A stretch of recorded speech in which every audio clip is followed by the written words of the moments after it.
Assalamualaikum warahmatullahi wabarakatuh. Sahabat Al-Fats Antara Jagat dimanapun berada.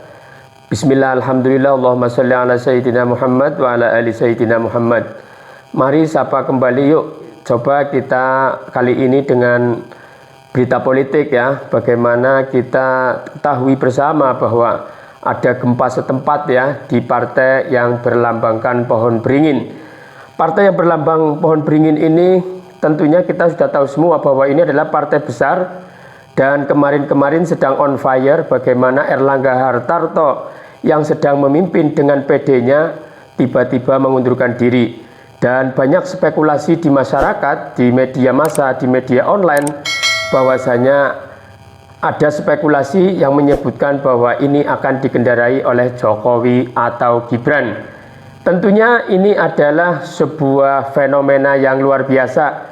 Bukan fenomena biasa ya, bagaimana kita tahu Pak Jokowi yang dibesarkan oleh PDI Perjuangan kemudian berbeda haluan di ujung kepemimpinannya setelah menguasai 10 tahun negeri ini.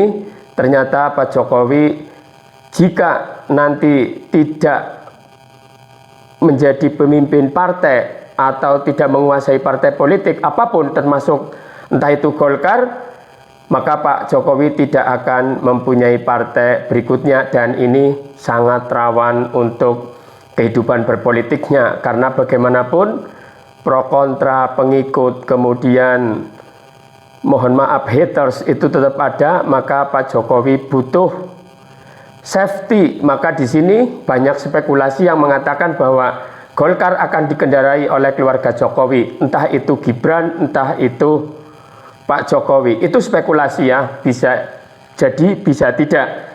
Kalau kita tarik dalam pemahaman agama, wa ma tadri nafsun madza taksibu ghadan, itu adalah ayat Al-Qur'an, Quran surat Luqman ya. Bagaimana kita tidak mengetahui akan yang terjadi besok.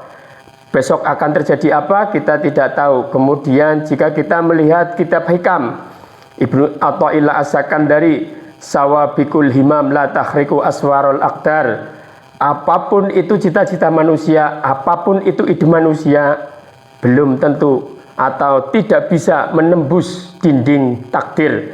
Maka monggo manusia boleh berspekulasi, manusia boleh beride, boleh bercita-cita, akan tetapi gunakanlah cita-cita itu yang bagus agar kita menyambut takdir dengan cara yang baik, dengan cara yang halal, dengan cara yang thayyib, dimanapun, kapanpun itu.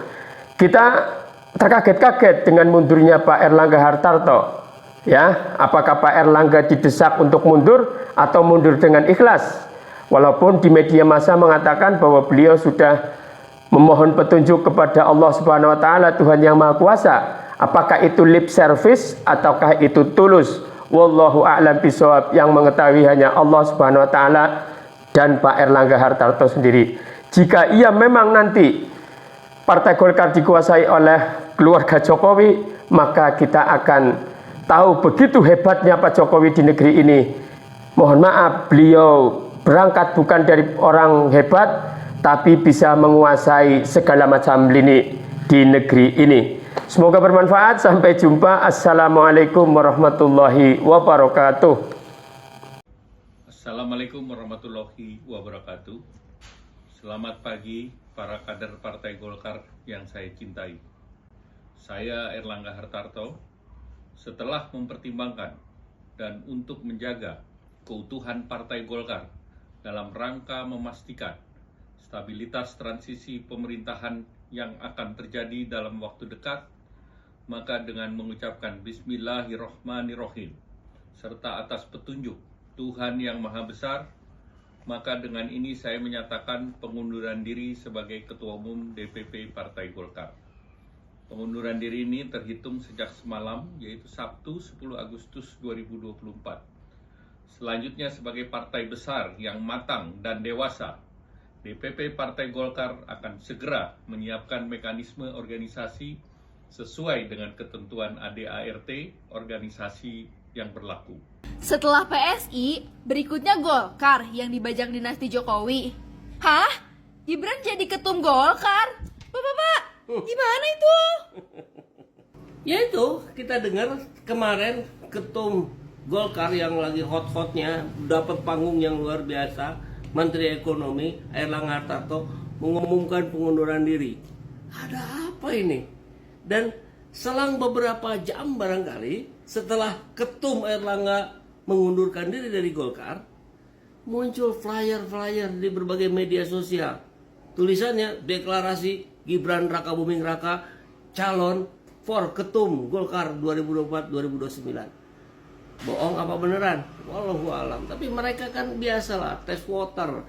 Yang pasti kalau nggak Gibran mungkin Jokowi yang ketum, atau Jokowi jadi ketua Dewan Pembina Golkar gitu. Ketuanya Gibran. Udah borong aja habis itu semua partai. Setelah PSI kemudian Golkar. Nanti Bobi Nasution jadi ketua partai PAN gitu. Ayo, cengkram saja terus kekuasaan. Tapi ingat, Allah Maha Adil dan kebenaran akan menemukan jalannya sendiri. Mau tonton versi panjangnya? Lihat di YouTube saya, Saiful Zaman Channel.